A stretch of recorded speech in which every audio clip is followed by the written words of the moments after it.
I started to cross stitch about 6 years ago after I had a hysterectomy, and I needed something to make me stay sitting down really and rest and recover. Cross stitching became a quick addiction, and now it's my go-to therapy.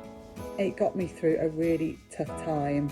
It was so wonderful to be able to just focus on something so simple as doing cross stitch, and to take all my thinking away and just be mindful on the task in hand. Sally's designs are absolutely beautiful, and I've got them all around the house. My children love them, and it just reminds me of time of being really resilient and just focusing on the most important things in life. I love cross stitching because after a hard day of work it's really relaxing, it's good for my mental health, and I love creating wonderful things. What I like the best about Caterpillar's cross stitch is the stitching socials.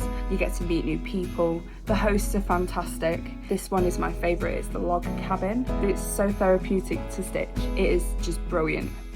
I love the fact that I can pick it up when I have some spare time or when I'm on holiday and watch the project gradually unfold.